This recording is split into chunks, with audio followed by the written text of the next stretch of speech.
Welcome back, dear listeners, to another powerful episode of Healthy Mind, Healthy Life. I'm your host, Avik, and today we are talking to everyone who has ever quietly said, I know there's a book inside me, and then immediately followed it with, but who am I to write it? Right? So, dear listeners, our guest today has spent the last 15 years living right at the intersection of mindset, courage, and also at that blank page. Correct. So please welcome Suzanne Doyle-Ingram. So welcome to the show. Thank you so much for having me. I'm excited to be here today. Amazing. Dear listeners, before we delve deep into the discussion, I'll quickly love to introduce you with Suzanne. So Suzanne is a best-selling author who has written and co-written over 20 books, including her most recent bestseller, Everybody Has a Book Except You. So she coaches and trains business professionals to write, publish, and actually leverage their book. So it becomes a magnet for visibility, speaking opportunities, dream clients, and the new revenue, right? So she and her team have helped over 1,000 professionals finally get their books out into the world. Coaches, consultants, entrepreneurs. So people who were sitting on stories and expertise that could change lives, but were blocked by self doubt and the perfectionism. So what I love is like how her journey started. I mean, in 2008, her marketing agency was tanking. The economy was crashing and she felt like a failure. So Amazon had just opened the door to self-publishing. So she wrote a book under a fake name because Yeah. because she was sure it would flop. Mhm. Instead, it became a bestseller. Yes. So she wrote six more that year and started teaching others. And the expert author program she created in 2010 in is which is still running today. So her philosophy is very, very simple and bold that the money is not in book sales, it is in having the book sell you. So Mhm. the real magic is what you do after the book launches. So today we are going to, dive into both, like the inner game of believing in yourself enough to write the book, and also the outer steps to finally get it done. I'll not take much of time, dear listeners. I know, like I have talked too much. So let's get started. Welcome to the show again. Thank you so much. And thank you for that beautiful introduction. Thank you so much. I love that your first book was under a different name, Mhm. because you were sure that it would fail.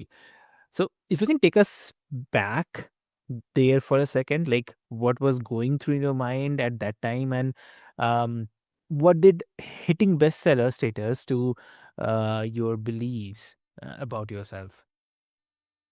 Well, yeah. So I was like, oh my gosh, there's so much. So I was really stressed out at the time. I had three little kids. Like I said, my marketing company, because of the economy crashing in the US, all my clients who had consistently paid, very expensive invoices, decided they had to pull money out of the marketing budget, and so they didn't pay the bills, and I was suddenly like, "What am I gonna do? I don't have a job. I don't have any money coming in," and so I was sort of scrambling, and when you try to do anything from that, like, kind of panic Yeah. state.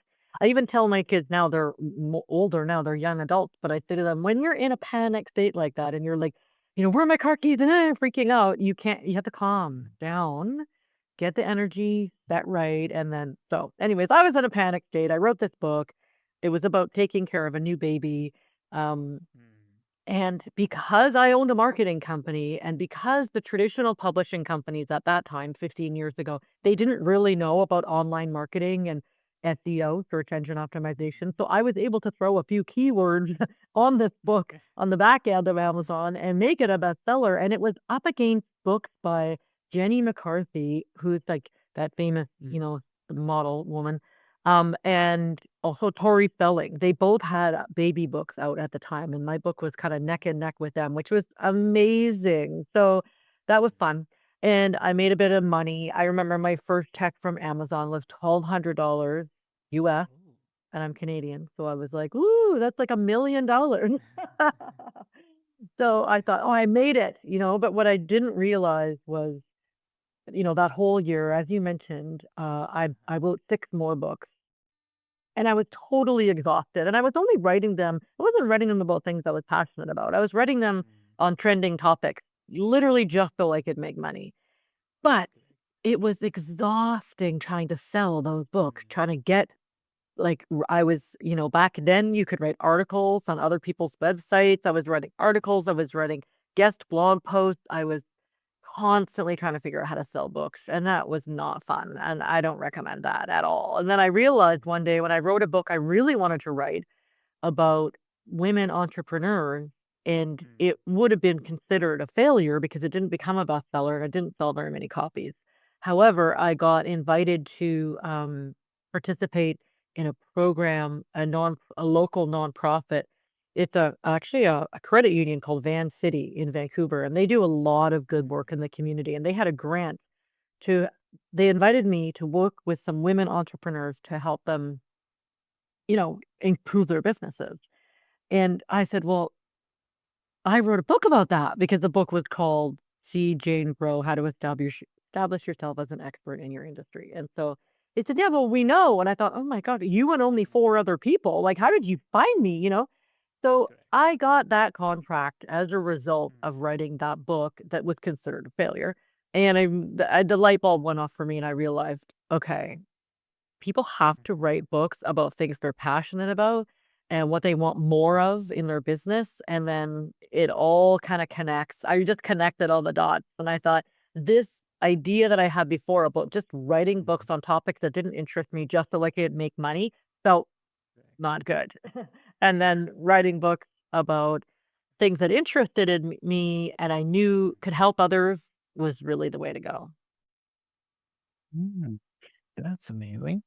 Mhm. And when you look at people that you work with now, do you see that the same different name energy in them? Like Yeah. the kind of I will try, but I'm already braced for failure vibe. So, Oh, yeah. what does that actually sound like in the words? Oh my gosh, that is such a good question because I Mm. watched them self-sabotage over and over and Oh. over. And so in my coaching program, I have a group program and all the members get together on Zoom calls a couple times a month Mm. and I get to know them. I become friends with them. I mean, I love the word love anyways, but I love my clients because they're real people with real lives, and they come to me because they want to have a book, but I what a couple things come to mind. So first of all, Mm. when they don't have a book, and then we go through the entire process of writing a book, and then they hold their book in their hands, I get so excited because I see the joy in them and that the confidence that comes from like, I did it. I can't believe I did it. And it's a matter of, I mean, I don't believe in writing a book in a weekend. I don't believe in using AI just to make it easy. I help people write real books that come from Mm. inside of them. So let's be clear about that, right? Yeah. It's not just BS, right? So Okay. I love helping them work through the roadblocks that their own mind gives them. Well, oh, I Mhm. can't actually, I have to finish one more coaching certification. And I go, no, you don't. You don't. Who or what led you to believe that? That you're not enough right now because you are enough and you have what it takes. And everything you need to write your book is already inside of you. And so I'm their cheerleader. I believe in them even when they don't believe in themselves. Mm. And I think it also helps to have somebody who's practical like me to actually also honestly say to them, that's not a good idea. And here's why. Because I've been doing this for a long, long time. I'm not just going to be fake and say, yeah, writing a book about giraffes that wear, you know, blue bonnets or a good, no, it's got to be something that's going to help them and help other people. So I'm kind of two sides to me. One that's very kind and loving, kind of like a mom, And then the other side that's like, what are you thinking? So a little bit more practical. Yeah. Yeah. Yeah, Yeah. that's very true. And it's so relatable because a lot of listeners are probably laughing nervously because they Yeah. recognize that exact move. So, Yeah. yeah, Yeah. that's true. And um, so suppose if someone listening has a kind of nonfiction book in their head and heart as Mhm. well. So, what are the key steps that you walk them through in your expert author program so it feels doable instead of kind of overwhelming? Okay, yeah, there's a lot of steps, the key steps. Well, first of all, I like to have a Zoom call with them just to get to know them a little bit and to ask them really about the foundation. So I think there's several steps. So the one is the foundation, what I'll explain, and then writing of the outline, and then starting to write your book. The biggest mistake is not having an outline, but anyways, we'll get to that. So the foundation really is helping them get clear on who they help in the world, like who are their ideal clients, um, because that's gonna be their ideal readers. What is it that they love about working with these people? What is the transformation that occurs as a result of working with them? And what is the really, really think a lot about their ideal reader and their ideal client, same person. So what keeps them awake at night? What scares them? What thoughts are going through their mind? What are the problems that they have? What help are they looking for? Where are they? What kind of books are they reading? Where are they hanging out online? What groups are they in? I mean, it's really getting to know this person because then what happens is when you're thinking of that person and you're writing your book and you're speaking directly to them, it's this really beautiful, magical thing that happens where everybody who reads your book, if they're the right fit for you, they go, is he talking to me? Like, what the heck? He's reading my mind. That's exactly what I was just saying to my friend yesterday or whatever, right? So we work on the foundational pieces. I think this is something that differentiates me from a lot of other coaches out there because a lot of coaches say, just write what comes to mind. And I think that's the biggest mistake you can make because what comes to my mind is things like don't forget to buy carrots and, I really should get to the gym. Like that has nothing to do with my book. What comes to mind is like odd random thoughts. So we really work on the ideal reader, but then also, what do you want the book to do for you? Are you looking to get more clients? Are you looking to get some speaking engagements? Are you looking for more visibility? Then we need to work on the mindset too about people who are like, I want visibility, but I certainly don't want anybody to know about my book.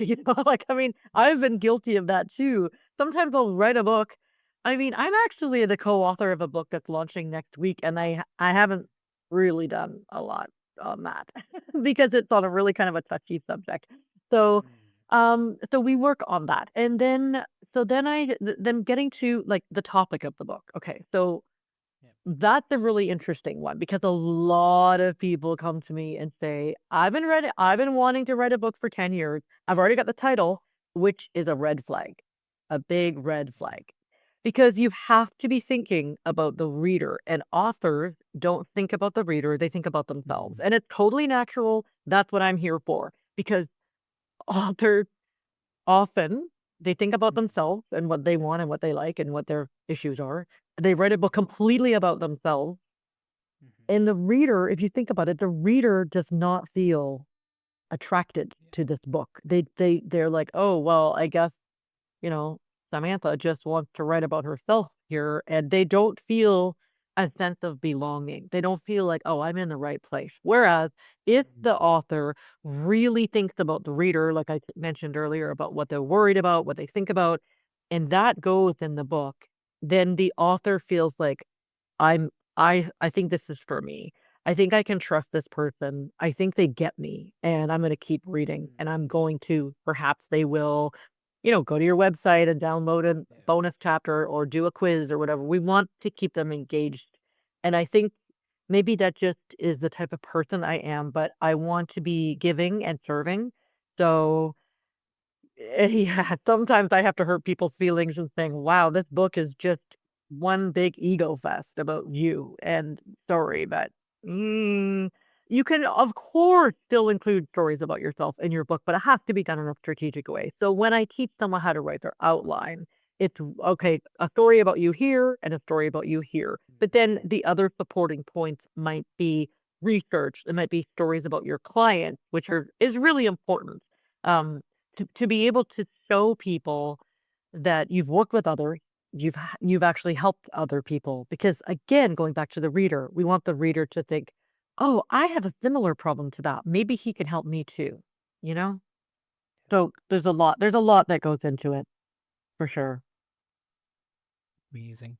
That's great to know also, because not everyone knows about this as well. So I mean, um that feels so much lighter than the usual, like when um every day for 2 hours advice kind, you are turning the book writing into a series of small and clear decisions instead Yeah. of this giant and mystical project that hovers over people for the years. So Yeah, it's so true. People, especially, I cannot believe when people don't have an outline. I mean, people come to me and say, I've been writing a book for 5 years and I'm stuck. Can you help me? And I say, okay, sure. Send me your outline. Let me take a look. And they say, I don't have an outline. And I go, darling, that's why you're stuck. Because how on earth can you write a book without an outline? I mean, to me, it's just, I use this analogy.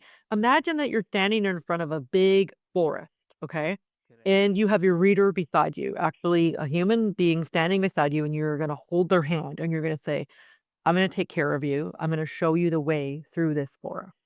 Now, if you have a clear outline, that's as if you have a very beautiful path that's clear of all roots and trees and rocks. That's a beautiful path. You're holding their hand and you're guiding them through this path, and you're saying, look, we have this thing over here, and here's a lovely tree, and here's a lovely flower. And they feel comfortable. They feel like they're in the right place, and they trust you to guide them down the path. That's what like a clearly laid out book is doing, so that they don't get to the next chapter and go, "What are you talking about? What? I thought we were here and now we're what? This doesn't make any sense." So, however, if you don't have an outline and you're just literally blathering and blabbling about whatever comes to mind, the reader feels like there is no path. They're kind of like pulling against your hand. You're dragging them through the forest. You're banging them into trees. You're throwing different things at them. You're like, "Oh, look, it's a bird, it's a rocket ship, it's a chocolate candy." You're all over the place. They won't feel comfortable. They won't feel like they belong, and they won't trust you at all. They'll be reading your book going, "This is garbage." So, sometimes and that brings up another point, but when I say that, it's not about you being the best writer in the world, because that's what editors are for. But if you have a strong roadmap outline for your book, and you write what is inside of you, it's so easy to write your book when you have a really solid outline. And especially like you have somebody like a coach, it could be me or anybody else who does the same kind of work that I do, that's guiding you and keeping you on track. Then you can literally make a schedule for your writing. And like you said, if it's 2 hours, that's awesome. Not everybody has that much time, but if you could do 2 hours when you sit in front of your computer and you look at your outline, you're like, "Okay, great. I'm on chapter 3. I know exactly what I'm writing." And then you just start writing. And it's so easy because you don't have to your writing time does not consist of you sitting there going, what should I write about today?" Which is just disastrous, I think, and it's such a waste of your time. Yes, yes, very, very true. Very true. Amazing. And also, if you can also share one piece of advice for the listeners today, what that would be. Oh my goodness. Well, the one piece I normally say is you have to have an outline, but I would say I think Part yeah, okay. So making yourself a priority is really, really important when you're writing a book. And the people who I see who take more than 6 months to write a book, it's because they're not making themselves a priority. Typically, it's women who are people pleasers who do everything for everyone around them and never, ever take time for themselves.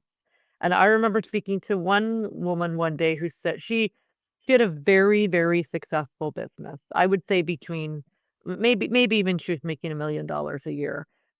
And she told me that she spent all weekend cleaning her house. And I said, "Why don't you hire a house cleaner?" And she said, "No, my husband won't let me." And I was like, "Oh, I can see what's going on here. This is why you haven't written your book, because you obviously have a pretty controlling husband that won't let you do what you want to do. And so this is really where this is coming from. It's not from, I don't know what to write about. It's from, I'm not making myself a priority. I'm not standing up for myself. And so I actually teach people to say, no, and that doesn't work for me. So if someone asks you for help on the weekend and you look at your calendar and you already have from 9 a.m. to 11 a.m. Saturday morning, I'm going to a coffee shop, I'm going to write my book, it's on my calendar. And someone says, oh, can you come and help me with my bake sale at the church or whatever? And you go, "Oh, sure, of course I will," because you feel obligated. You have to learn how to protect your time and make yourself a priority. It's actually the faster you can write it, the better. Get it over with, don't make it into a 5-year project. Come on, Yeah. you know? So, I think that's probably the best advice I can give people. If you're allowed to put yourself first, you are. You are. I mean, it's just a matter of shifting your mindset into thinking about yourself. And unfortunately, it usually doesn't happen till women are in their 50s when they finally get set up and their kids leave home and they finally start Right. thinking about themselves. But, it comes down to your physical health, make time to go to the gym, make time to go for a walk, your mental health, time to like, have space to think and hopefully meditate if you can, because that is life-changing. Um, and and then the third thing is your business, like, thinking about what do I need and the time blocking, putting everything on your calendar and making it a priority is the best advice I can give. Exactly. Exactly true. Amazing. So, for everyone who is listening, who has that quiet sentence in their head that I think I have a book in me, then this is your gentle but a direct nudge. So, just to reflect, tonight ask yourself, if my future reader was sitting across from me, struggling with something I have already lived through, Mhm. and what would I want to tell them? That is the heart of your book. Mhm, exactly. Yes. Exactly. Yeah. Yeah. Yeah. It's amazing when you think about, like, what do people come to me for help with? Oh, and the thing is, when you're gifted, you don't realize it. So you think it's easy and you think everybody knows how to do it. So that's the key, right? You said, "Oh my gosh, I could write a book about that, but isn't that easy for everyone?" No, it's not easy for everyone. It's easy for you because it's your gift. So Exactly. that's cool, right? Mm. Exactly. So I'll just say that you do not have to finish the whole thing this week only. Uh, yeah, take your time. You Yeah. just have to prove to yourself that the story inside you is allowed to come out. So Mhm. just follow that. And um, also, before we move, if someone wants to connect with you, what will be the great medium to connect? Well, you know what? Luckily for me, I have a very unique name, Suzanne Doyle-Ingram, and I'm the only one. So you can find me on LinkedIn and Facebook. My Mhm, company website is called prominentpublishing.com. mhm. And I have a secret podcast I put together. It's 10 episodes Oh, that walk you through how to write a book. And you can find that at publishwithprominence.com/secret. So you can grab that and listen to that when you're washing your dishes or walking your dog or whatever you want to do. It might be helpful for people. amazing. Amazing. So, dear listeners, I'll put all the links and details into the show notes Thank for you. easy reference. And with this hope, until next time, stay healthy, stay happy, and keep smiling. Thank you so much. Thank you.